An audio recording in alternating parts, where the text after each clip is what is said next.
What kind of neighborhood demands blood over a flower bed?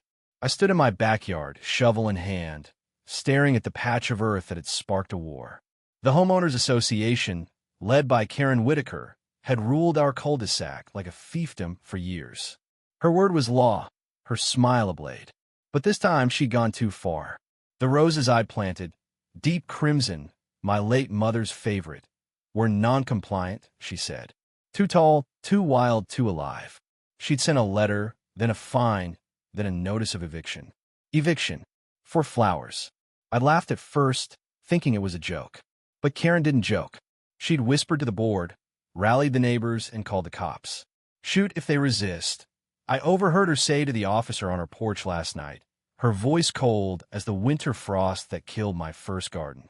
I wasn't resisting, not yet, but I was digging, and what I found under that dirt would unravel everything. The morning sun burned low, casting long shadows across my lawn. My hands ached from gripping the shovel, but I kept going, each scoop of earth a defiance. My neighbor, Tom, watched from his porch, his usual grin replaced by a nervous twitch. He'd always been the peacemaker, the guy who brought beers to block parties, but now he looked like a man staring at a fuse about to blow. Ellie, you sure about this? He called, voice low. I didn't answer. The dirt was soft, too soft, like it had been turned recently. Karen's pristine lawn next door mocked me. Every blade trimmed to perfection, not a petal out of place. She'd been out there at dawn, clipboard in hand, inspecting the neighborhood like a general. When her eyes landed on my roses, she'd smirked. That smirk was why I was here, knee-deep in mud, chasing a hunch that felt more like a heartbeat. The first clue came last week. I found a rusted metal box buried near my fence, half hidden under a tangle of roots. It wasn't mine. I'd pried it open, expecting junk, but inside were papers. HOA meeting notes, scrawled in Karen's sharp handwriting. Non-compliant residents pose a threat to property values, one read. Another, escalation necessary. Contact authorities. My name was circled in red. I'd shoved the box back into the ground, heart pounding, telling myself I'd misread. But last night, after her chilling words to the cop, I couldn't ignore it anymore. Karen wasn't just a control freak. She was dangerous. And my yard, my defiant, unruly yard, was hiding something she didn't want found. I hit something hard. The shovel clanged, sending a jolt up my arms. Tom's head snapped up.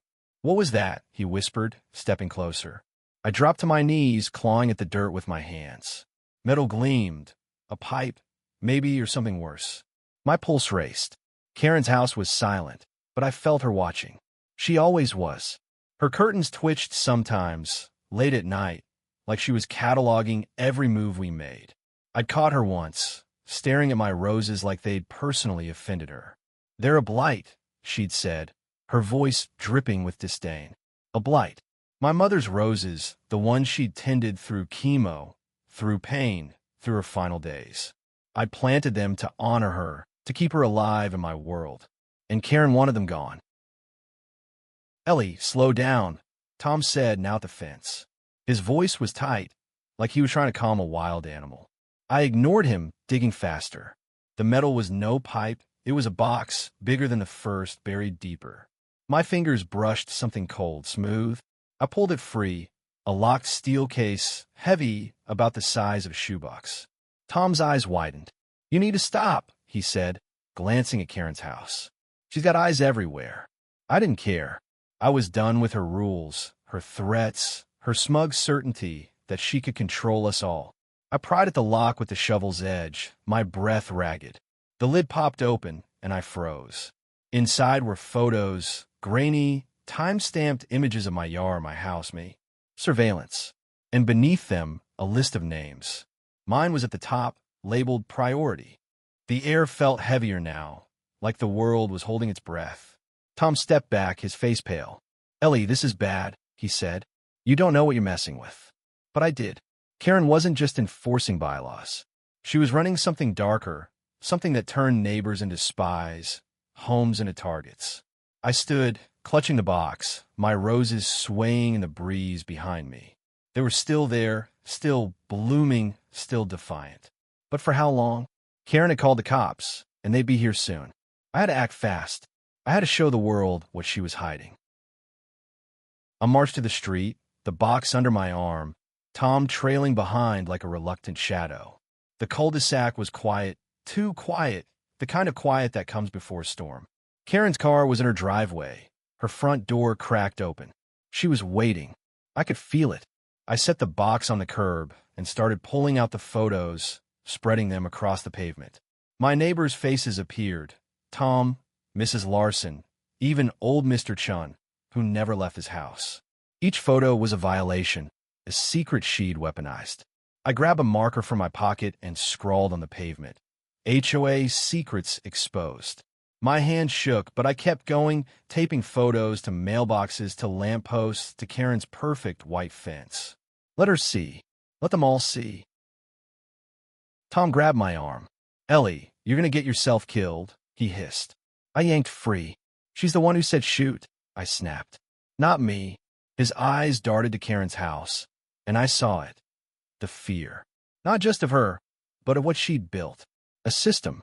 A trap. I was done being prey. The first police car rolled up, lights off, silent as a predator.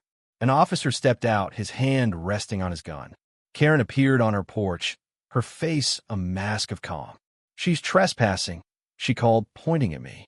"And vandalizing." The officer's eyes flicked to the photos, the marker, the box. I held my ground, my roses blazing red behind me. This was my yar, my fight, and I wasn't backing down. The officer's boots crunched on the gravel as he approached, his gaze cold and unyielding. I stood frozen, the steel box heavy in my hands, its contents spilling secrets onto the pavement. Karen's voice cut through the morning air, sharp and commanding. "She's unstable," she said, her tone dripping with false concern. "She's been causing trouble for months." My chest tightened. Trouble? I planted roses, paid my dues, kept my lawn tidy, until her rules choked the life out of everything. The officer's eyes flicked to the photos taped to her fence, to the words I'd scrawled in bold marker. He didn't move, didn't speak, just watched. I felt the weight of the neighborhood's eyes, curtains shifting, doors creaking open. They were all watching now. Tom hovered behind me, his hands stuffed in his pockets, his usual easy charm gone. "Ellie, let's talk this out," he muttered, but his voice lacked conviction. He was scared, and I couldn't blame him. Karen had turned our quiet cul-de-sac into a battlefield, and I was the one holding the shovel.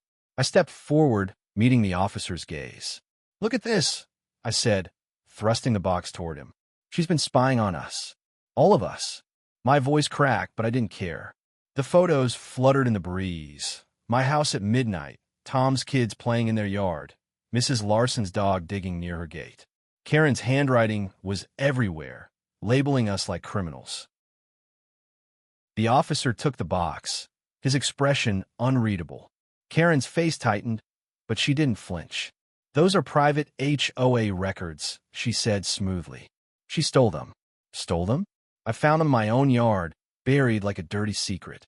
I opened my mouth to argue, but the officer raised a hand. "Ma'am, step back," he said, his tone flat but firm. My heart sank. Was he one of hers? I'd heard rumors. Cops on the HOA's payroll, turning a blind eye to her schemes. But I hadn't believed it until now. The way he avoided my eyes, the way Karen's lips curled into a faint smile, it was all too clear. Then came the twist, the moment that turned my anger into dread. Tom stepped forward, his face pale, his voice barely above a whisper. "She's not lying," he said, looking at the officer. "I saw her dig it up, and I helped bury it." The world tilted. Tom? My ally, my friend, the guy who'd toasted my roses at last year's barbecue? I stared at him, betrayal cutting deeper than any of Karen's threats. "What?" I whispered. He wouldn't meet my eyes. "I didn't know what it was at first," he said, his words tumbling out. "Karen said it was just paperwork, old HOA stuff. She paid me to keep quiet." Paid him. My stomach churned. The man I'd trusted, the one who'd warned me to stop, had been part of her game all along. Karen's smile faltered, just for a second, but it was enough. She hadn't expected this. Neither had I. The officer turned to Tom, his brow furrowing. "You buried this?" he asked, holding up the box. Tom nodded, his shoulders slumping. "I didn't know what she was doing with it," he said. "Not until Ellie started digging." My mind raced. Tom had betrayed me, but he'd also cracked the facade. Karen's perfect control was slipping, and I could feel it. The neighbors were stepping out now. Mrs. Larson, clutching her sweater, Mr. Chun, leaning on his cane. They saw the photos, the list, the truth laid bare on the pavement. "Enough of this," Karen snapped, descending her porch steps with the grace of a queen under siege. "Officer, she's causing a disturbance. Arrest her." Her voice was steel, but her eyes betrayed her, darting to the box, to Tom, to the growing crowd. I seized the moment. "Arrest her," I said, pointing at Karen. "She's the one breaking the law. Spying, threatening, conspiring." The officer hesitated, caught between us. I could see the gears turning in his head, weighing his loyalties. Karen's influence was strong, but the evidence was stronger. The photos didn't lie. The list didn't lie. And Tom, for all his faults, wasn't lying now. I turned to the neighbors, my voice rising. "She's been watching you. All of you. She's got files on your kids, your pets, your lives." I held up a photo of Mrs. Larson's dog. Time-stamped at 3 a.m., "She's not protecting the neighborhood. She's controlling it." Murmurs rippled through the crowd. Mrs. Larson's hand flew to her mouth. Mr. Chin's grip tightened on his cane. Karen's face was a mask, but her hands trembled. The officer set the box down, pulling out his radio. "I need backup," he said, his voice low. Karen took a step back, her composure cracking like thin ice. This was it, the turning point. I'd exposed her, but the fight wasn't over. The second police car arrived, lights flashing, and another officer stepped out, her face stern but curious. She glanced at the photos, then at Karen, then at me. "What's going on here?" she asked. I opened my mouth to explain, but Karen cut in, her voice smooth as silk. "This woman is delusional," she said. "She's been harassing the HOA for months." I felt the crowd waver, their doubt creeping in. Karen was good, too good. But I had the box, the photos, the truth. And I had Tom, who, despite his betrayal, was now my unlikely ally. I just had to hold the line. The new officer, a woman with sharp eyes and a no-nonsense stance, surveyed the scene like a hawk. The cul-de-sac was alive now, neighbors clustering in tight knots, their whispers buzzing like static. My hands were slick with sweat, the markers still clutched in my fist. Karen stood tall, her arms crossed, but the tremble in her fingers betrayed her. The photos I'd taped to her fence fluttered in the wind, each one a silent accusation. Tom lingered behind me, his confession hanging heavy between us. I wanted to scream at him, to demand why he'd sold me out, but there was no time. The truth was out, and Karen was cornered. I had to keep pushing. "Officer," I said, stepping forward, "this box was buried in my yard. It's got surveillance photos, lists, plans. Karen's been targeting us." I pointed at the steel case, now open on the curb, its contents spilling like poison. The female officer knelt, flipping through the photos with gloved hands. Her partner, the first officer, stood rigid, his loyalty still unclear. Karen's voice sliced through the tension. "She's lying," she said, her tone icy but fraying at the edges. "Those are fabricated. She's trying to sabotage the HOA. Sabotage?" The word was a slap. I'd spent years in this neighborhood, planting roots, literal and figurative, while Karen twisted it into her personal kingdom.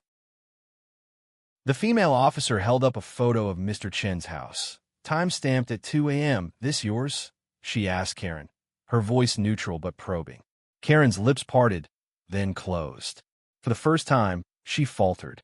"Those are private records," she said finally, her words clipped. "For community safety." Safety? I nearly laughed. The same woman who'd told cops to shoot was now playing the guardian angel. I turned to the crowd, my voice steady despite the knot in my chest. "She's been watching us sleep, photographing our homes, our kids. This isn't safety. It's control. Mrs. Larson stepped forward, her frail frame trembling with anger.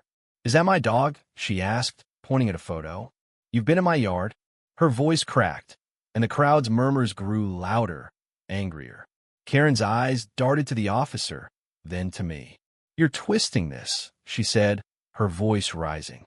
You're the threat, Ellie. You and your weeds. My roses. She meant my roses. The crowd shifted, some nodding with her, others glaring. Karen had loyalists, people who feared her, admired her, or both. But the tide was turning. Then came the twist that shook me to my core.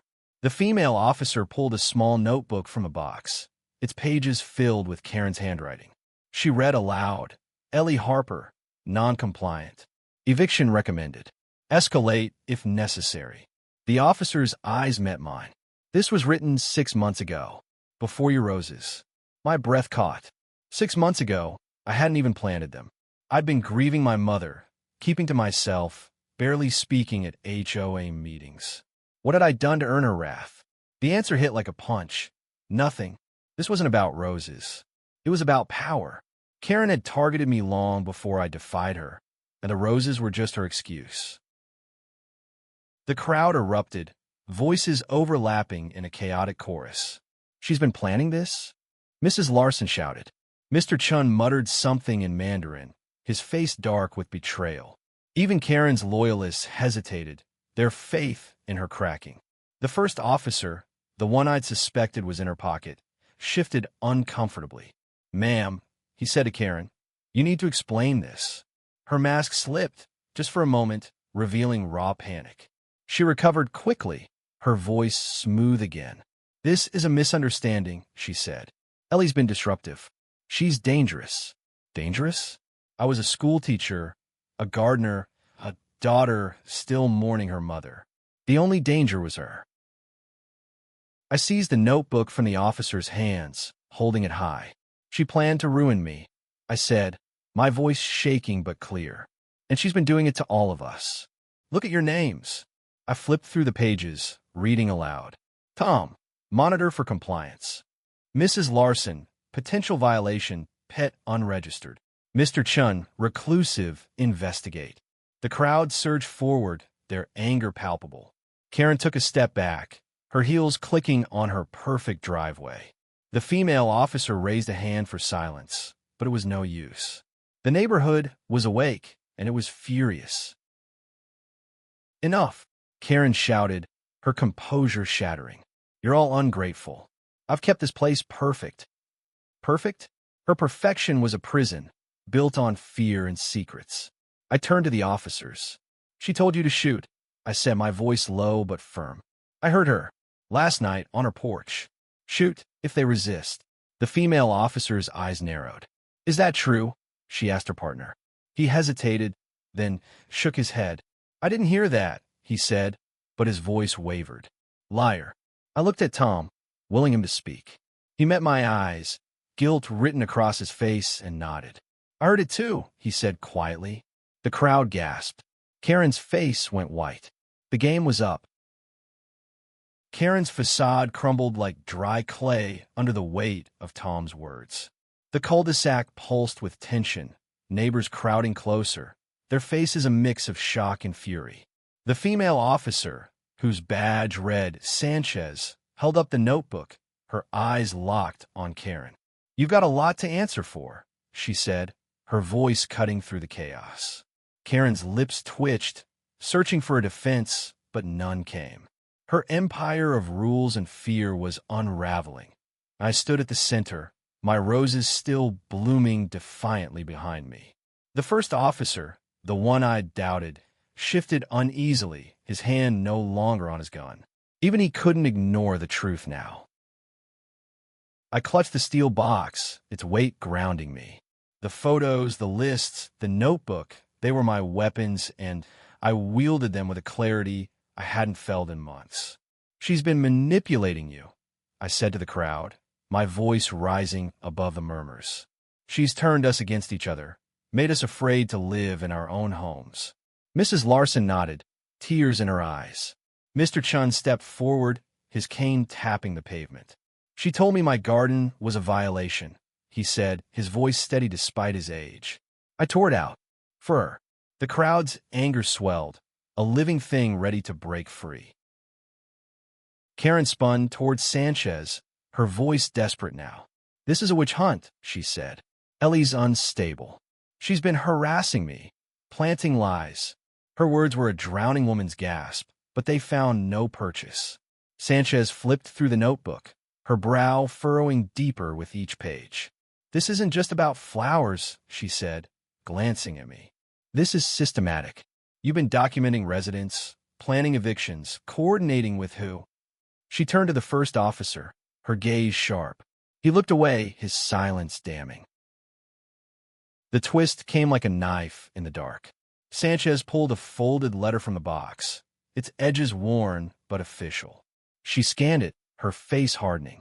This is from the county, she said, holding it up. A proposal to rezone our street for commercial development. Signed by you, Ms. Whitaker. The crowd gasped. Karen froze, her eyes wide with something close to fear. That's confidential, she stammered. Confidential? I stepped forward, my heart pounding. You were going to sell us out? I asked, my voice shaking with rage. Force us out for a strip mall? The pieces fell into place. Her obsession with property values, her targeting of non-compliant residents, her buried secrets. This wasn't about control. It was about profit. The neighbors erupted, their voices a cacophony of betrayal. You lied to us, Mrs. Larson shouted, her frail hands balled into fists. Tom shook his head, muttering, I didn't know. I believed him now, his guilt a heavy chain around his neck. Karen backed toward her porch, her heels catching on the pavement. You don't understand, she said, her voice shrill. I was protecting our future. Our future? She'd been planning to destroy our homes, our memories, my mother's roses, all for her own gain. I wanted to scream, to tear her perfect world apart, but Sanchez's voice cut through. Stay where you are, she ordered Karen, her hand on her radio. The first officer finally spoke, his voice low. I didn't know about the rezoning, he said, glancing at Sanchez. She told me it was about safety compliance. Sanchez's eyes narrowed. You'll explain that at the station, she said, her tone leaving no room for argument. The crowd pressed closer, their anger a living thing. I saw fear in Karen's eyes now. Real fear, not the calculated kind she'd used to manipulate us. She was trapped, and she knew it. I set the box down, my hands trembling, but my resolve ironclad. This was my moment, our moment. Read the letter, I said to Sanchez, my voice steady. She nodded, unfolding it for the crowd. Proposed sale of cul-de-sac properties for commercial development, she read. Initiated by HOA President Karen Whitaker, pending resident compliance. Compliance. That word again. Karen had weaponized it, used it to justify her surveillance, her threats, her call to shoot. The crowd roared, some shouting at Karen, others at the officers. Sanchez raised a hand for silence, but it was like trying to calm a storm. Karen's face was ashen, her empire in ruins. I turned to the neighbors, my roses glowing in the fading light. We're not her pawns, I said, my voice carrying over the chaos. This is our home, our lives. She doesn't own us. Something shifted in the crowd, a spark of defiance, of unity. Mrs. Larson took my hand, her grip surprisingly strong. Mr. Chun raised his cane, pointing at Karen. No more, he said. The words were simple, but they carried the weight of years under her rule. Karen's eyes darted to her house, as if she could escape, but Sanchez stepped in her path. You're coming with us, she said, her voice final. The cul-de-sac held its breath as Karen's reign began to crumble. The air was thick with the weight of Karen's downfall. Officer Sanchez's hand rested on her radio, her eyes never leaving Karen, who stood frozen on her pristine driveway. The cul-de-sac was a battlefield now, littered with photos and truths that had been buried too long. My roses stood tall in the background, their crimson petals a quiet rebellion against the chaos. The neighbors' voices rose and fell, a chorus of anger and betrayal, but I felt a strange calm. The steel box at my feet was empty now, its secrets laid bare for all to see. Karen's empire was collapsing, and I'd lit the match. Sanchez motioned to her partner, who hesitated before stepping toward Karen. "Ma'am, we need you to come with us," he said, his voice quieter now, stripped of its earlier edge. Karen's eyes flashed with defiance, but it was hollow, a last gasp of the queen she'd thought herself to be. "This is absurd," she said, her voice cracking. "I've done nothing wrong." Nothing wrong? The rezoning letter, the surveillance photos, the lists, they were her crimes, written in her own hand. The crowd pressed closer, their faces a mix of rage and relief. Mrs. Larson clutched my arm, her eyes wet but fierce. "You did it, Ellie," she whispered. "You stopped her." But it wasn't over. Karen's gaze locked on me, her lips curling into a snarl. "You think you've won?" she hissed, low enough that only I could hear. "You're nothing. A nobody with dead flowers and a dead mother." The words hit like a blade, slicing through my resolve. My mother's roses, her memory, were all I had left, and Karen knew it. I wanted to lunge, to make her feel the pain she'd caused, but Sanchez stepped between us. "That's enough," she snapped, her hand on Karen's arm. The crowd cheered, a raw, primal sound that drowned out Karen's venom. The twist came softly, almost unnoticed in the chaos. Tom approached, his head bowed, his hands trembling. "Ellie, I'm sorry," he said, his voice barely audible. "I didn't know what she was planning. Not the rezoning, not any of it. I wanted to hate him, to push him away for burying that box, for taking her money." But his eyes held a grief I recognized, guilt, heavy and unyielding. "Why didn't you tell me?" I asked, my voice softer than I'd expected. He swallowed hard. "She threatened my kids," he said. "Said she'd report us, take our house." My anger faltered. Karen hadn't just targeted me. She'd weaponized fear against us all, turning neighbors into pawns. Sanchez led Karen to the patrol car, her heels clicking in defeat. The crowd parted, some shouting, others silent, their eyes following her like a fallen tyrant. The rezoning letter was passed around now, its words a death knell for Karen's reign. "She was going to sell our homes," Mr. Chin said, his voice shaking with rage. "For what? A parking lot." The crowd's anger flared again, but it was different now, focused, united. I felt it too, a fire in my chest, not just for me, but for all of us. My roses weren't just mine anymore. They were ours, a symbol of what we'd fought for. The first officer, still shaken, began collecting the photos and notebook, his movements slow, almost reluctant. I wondered what he knew, what Karen had promised him. Sanchez noticed too, her eyes narrowing as she watched him. "We'll sort this out at the station," she said, her tone a warning. I turned to the crowd, my voice steady despite the ache in my heart. "This isn't just about me," I said. "It's about all of us. Our homes, our lives. We let her control us for too long." Nods rippled through the crowd, and I saw something new in their eyes. Hope. Karen's car, door slammed shut, the sound echoing like a gavel. She sat in the back, her face a mask of defiance, but her hands were cuffed, her power stripped away.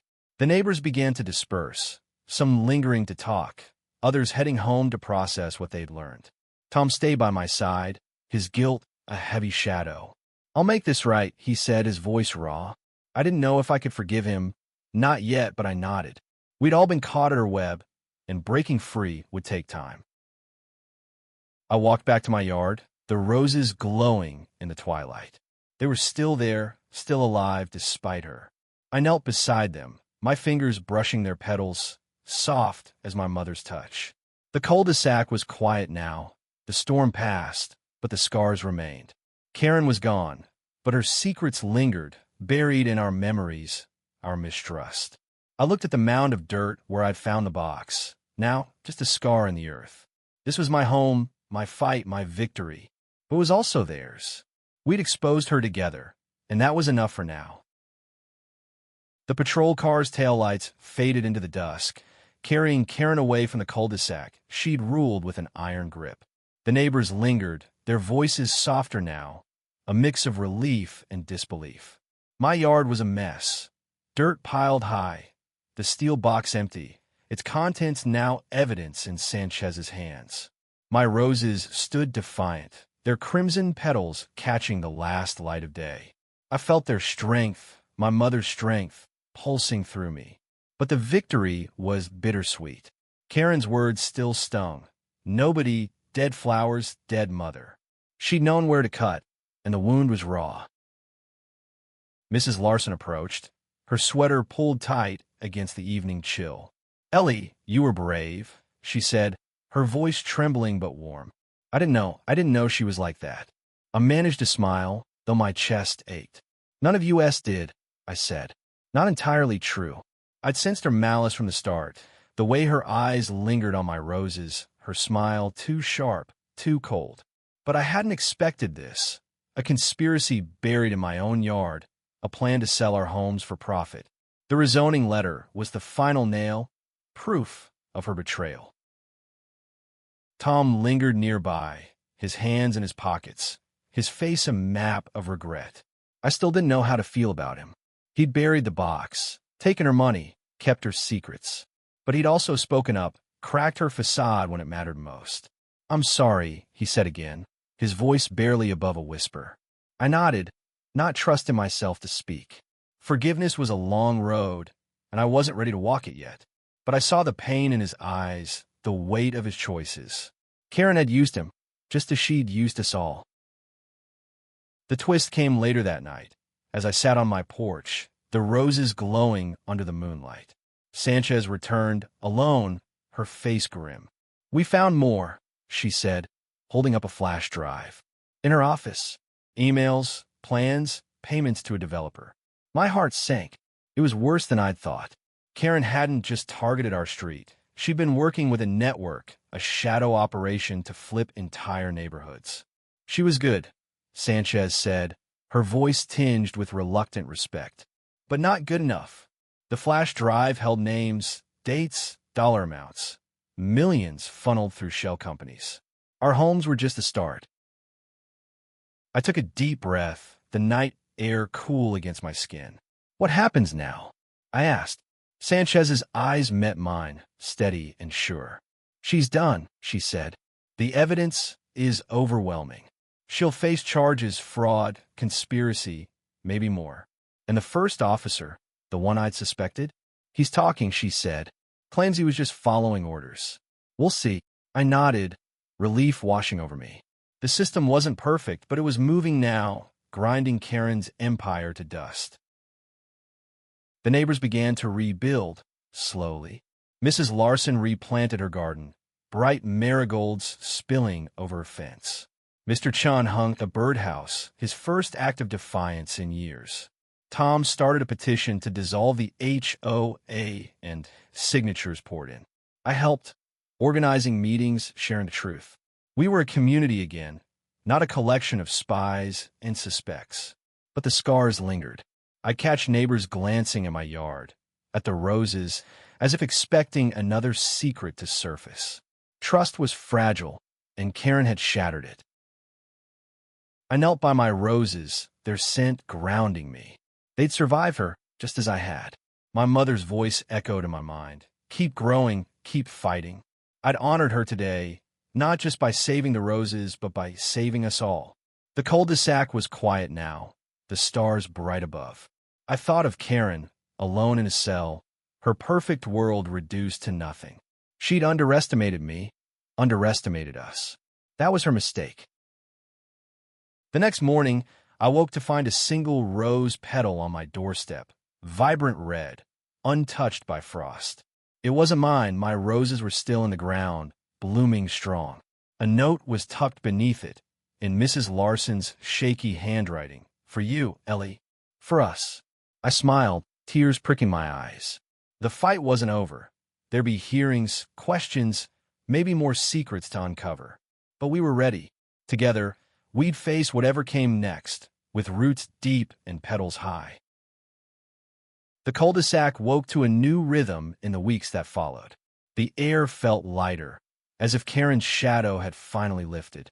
My roses stood prouder, their crimson blooms a beacon for the neighborhood.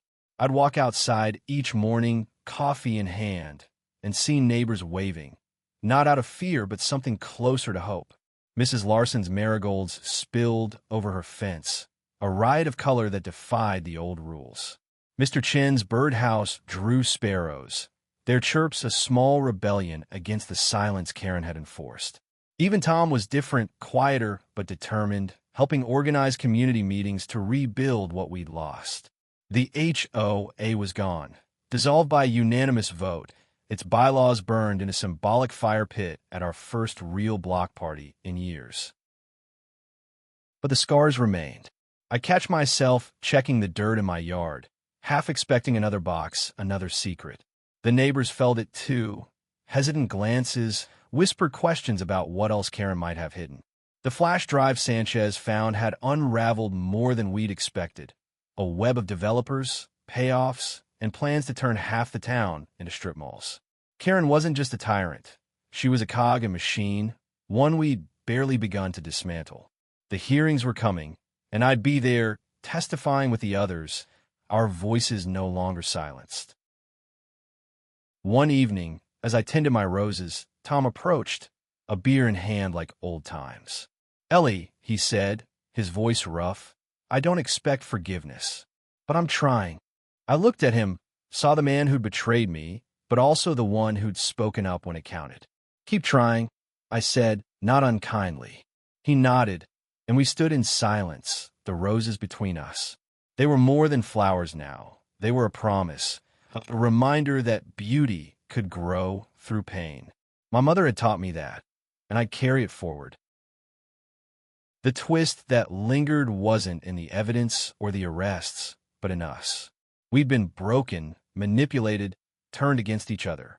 Yet here we were, planting gardens, sharing stories, rebuilding trust one small act at a time. Mrs. Larson left a basket of cookies on my porch, her notes simple. "We're stronger now." Mr. Chun invited me to tea, his first guest in years. Even the kids on the street played louder, their laughter echoing where Karen's rules had once stifled them. We weren't perfect, but we were free. The night before the first hearing, I sat on my porch, the roses glowing under the stars. I thought of Karen, her cold smile, her desperate grasp for control. She'd lost, not because I was stronger, but because we were. Together, we'd exposed her, torn down her empire, and planted something new. I touched a petal, soft and alive, and felt my mother's presence, her courage, her love. The fight had been hers too, in a way, her roses the spark that lit the fire. I stood, the night air cool against my skin, and looked out at the cul-de-sac. Lights glowed in every house, doors left unlocked, curtains open. We weren't afraid anymore. The hearings would come, the truth would spread, and we'd keep fighting, not just for our homes, but for each other. I thought of the petal on my doorstep, the note, the marigolds, the birdhouse. Small acts, big roots. We'd grow from here, together, unyielding as the roses that started it all. The stars shone brighter that night, and I felt it, a quiet strength, a shared promise. Karen had tried to bury us, but we dug ourselves out. And we keep digging, keep blooming, keep living. For my mother, for the neighbors, for me. The cul-de-sac was ours again, and no one would take it away.